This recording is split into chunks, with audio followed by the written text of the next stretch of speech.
पक्का exam warrior के online study platform पर। तो आज हम मॉक टेस्ट नंबर 78 करने वाले हैं और इसमें मैंने एक काफ़ी इंपॉर्टेंट क्वेश्चन इंक्लूड किया है। देखो वो क्वेश्चन है तो काफ़ी इजी, लेकिन वो काफ़ी इंपॉर्टेंट है आपके एग्ज़ाम के पॉइंट ऑफ व्यू से। उसमें एक इंपॉर्टेंट बात है जो मैं आपको बताना चाहता हूँ। और एक और बात आपसे मैं ये विनती करता हूँ कि आप वीडियो को शेयर ज़रूर करा कीजिए, क्योंकि आप वीडियो देखते ज़रूर हो लेकिन आप इसे शेयर नहीं करते हो। तो ये सभी एफर्ट्स आपके लिए है, तो आपका भी छोटा सा फ़र्ज़ बनता है अपने वीडियो को शेयर ज़रूर करना है, ठीक है। तो चलो उस क्वेश्चन की ओर आपको ले चलते हैं। ये वो क्वेश्चन है, काफ़ी इजी क्वेश्चन है, लेकिन इसमें एक काफ़ी अहम बात है जो आपको बतानी है। सबसे पहले क्वेश्चन को पढ़ते हैं। एक वर्ग तालिका के चारों ओर 8 व्यक्ति बैठे हैं। चौके के बीच में 4 व्यक्ति। अब देखो ये जो वर्ग तालिका है इसके बीच में 4 व्यक्ति बैठे हैं और वो सभी अंदर की ओर देख रहे हैं, और शेष जो 4 कोनों पर बैठे हैं वो बाहर की ओर मुंह किए बैठे हैं। अब ये चीज़ तो हम जानते हैं, जैसे ये कोई वर्ग है, इसमें जो ये बीच में बैठे हैं ना, ये सब देख रहे हैं अंदर की ओर, और जो ये कोनों पर बैठेंगे वो बैठेंगे बाहर की ओर देखेंगे वो, ठीक है। ये बात यहाँ पर कही गई है, लेकिन ये तो इस क्वेश्चन की ज़रूरी बात थी नहीं। ज़रूरी बात यहाँ क्वेश्चन में देखते हैं। अब सबसे पहले आप वीडियो को पॉज करो, खुद से ट्राई करो उस बात को ढूंढने की, है ना। अब यहाँ पर बात करते हैं क्वेश्चन की। यहाँ कहा गया है पी और यू के बीच में 2 व्यक्ति बैठे हैं। आर जो पी का तत्काल पड़ोसी है एस के विपरीत बैठा है। टी वी के दाईं ओर से तीसरे स्थान पर बैठता है। डब्ल्यू टी के ठीक दाईं बैठता है। क्यू डब्ल्यू की ओर देख रहा है। अब यहाँ पर ये था मेन क्वेश्चन। अब जो मेन बात यहाँ से मैं आपको बताना चाहूँगा वो ये है कि जब भी आप पज़ल के क्वेश्चन करते हो तो हम अक्सर क्या गलती करते हैं, हम यहाँ तक क्वेश्चन देख लेते हैं, हम यहाँ से ही क्वेश्चन को अरेंज करने की कोशिश करते हैं, है ना। और यहाँ तक पहुँच जाते हैं, फिर हम सोचते हैं क्वेश्चन तो काफ़ी टिपिकल है, ये अरेंज होगा नहीं। लेकिन आपने एक बात ध्यान देनी है, जो क्वेश्चन ऊपर से काफ़ी टिपिकल हो वो जो एंड पॉइंट उसका आपने ज़रूर देख लेना है। एंडिंग में आपको सब कुछ पता लग जाएगा। अब इस क्वेश्चन को करने के 2 तरीके हैं। पहला तरीका मुझे नहीं लगता किसी ने इस्तेमाल किया होगा। देखो पहला तरीका है जो अधिकतर व्यक्ति कोशिश करता है, डब्ल्यू टी के दाईं ओर बैठता है। अब देखो आपको 2 पॉसिबिलिटी यहाँ पर लेनी पड़ती।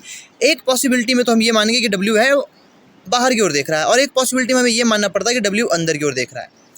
एक ये पॉसिबिलिटी थी, लेकिन अगर एक और पॉसिबिलिटी थी यहाँ पर, एक और यहाँ पर तरीका था क्वेश्चन को करने का।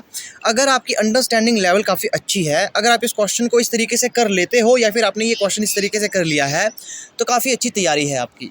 अगर आपने ये वाली लाइन ध्यान से पढ़ी होगी, क्यू डब्ल्यू की ओर देख रहा है। अब ये है एक वर्ग तालिका, यहाँ बैठे हैं 8 व्यक्ति, है ना। यहाँ बैठे हैं 8 व्यक्ति, कुछ देख रहे हैं सेंटर के बाहर की ओर, कुछ देख रहे हैं सेंटर के अंदर की ओर। अब यहाँ कहा गया है डब्ल्यू क्यू की ओर देख रहा है। इसका मतलब है ये या तो क्यू, देखो या तो क्यू यहाँ होगा और डब्ल्यू यहाँ पर, क्योंकि ये एक दूसरे के ओर देख रहे हैं।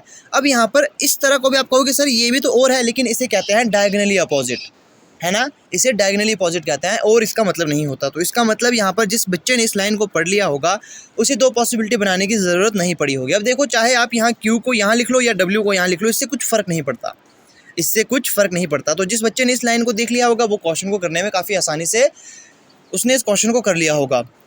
क्वेश्चन इस तरीके से भी सॉल्व होगा, लेकिन थोड़ा सा लंबा हो जाएगा, है ना। और लेकिन जिसने इस तरीके से समझा उसका क्वेश्चन काफ़ी ईजी हो गया। अब हमने देखा जो क्यू डब्ल्यू की ओर देख रहा है, तो क्यू हमने यहाँ मान लिया। अब आप कहोगे सर क्यू ऊपर भी तो आ सकता है, तो ऊपर ले लो, कुछ फ़र्क नहीं पड़ेगा, इक्वेशन आपकी सेम बनेगी। तो मैंने यहाँ इसे ले लिया। अब हम क्वेश्चन को सॉल्व कर सकते हैं। तो हमेशा आपने उन इन्फॉर्मेशन को लेना है जो डब्ल्यू और क्यू जिसमें है। तो डब्ल्यू और कहाँ पर है, डब्ल्यू और क्यू होना चाहिए। तो यहाँ पर हमें एक यहाँ मिल गया कि जो डब्ल्यू है वो टी के ठीक दाईं ओर बैठता है। अब ठीक दाईं ओर बैठता है, इसका क्या मतलब है। अगर मान लो ये हमारे देख रहे हैं सेंटर के बाहर, अगर टी यहाँ होगा तो ये क्या ठीक दाईं ओर होगा, नहीं, ये तो ठीक बाईं ओर हो जाएगा। लेकिन अगर ये यहाँ बैठता है टी, तो ये हो सकता है कि जो डब्ल्यू है टी के ठीक दाईं ओर बैठता है, तो ये जो डब्ल्यू है वो टी के ठीक दाईं ओर आ चुका। आगे क्या कहा गया है अब आपने देखनी है। अब आपके पास क्राइटेरिया बढ़ चुका है। अब क्यू डब्ल्यू और टी से रिगार्डिंग जो भी इन्फॉर्मेशन है वो देखनी है। तो हम देखेंगे टी और वी की यहाँ पर इन्फॉर्मेशन दी गई है। जो टी है वी के दाएं ओर से तीसरे स्थान पर बैठता है, तो वी को कहाँ आना चाहिए। देखो अब दाईं ओर से तीसरा मतलब 1 2 3। अब यहाँ आप देखोगे क्या यहाँ पर वी आ सकता है, यहाँ वी नहीं आ सकता। वी यहाँ आ सकता था, तो ये होता कि दाईं ओर से तीसरा बैठा है इसके, तो 1 2 3, लेकिन यहाँ पर Q बैठा है, इसका मतलब V हमारा यहाँ पर ही आएगा जो देखेगा सेंटर की ओर, है ना। तो ये T इसका अब दाईं ओर से तीसरे स्थान पर होना चाहिए। जो T है V के दाईं ओर से तीसरे स्थान पर होना चाहिए। तो तीसरा स्थान हम यहाँ पर काउंट करते हैं, V इस ओर देख रहा है तो दाईं ओर हमारा ये होगा। तो 1 2 3, तो तीसरे स्थान पर T आ चुका। ये इक्वेशन भी हमारी ठीक हो चुकी, V भी हमने बैठा लिया।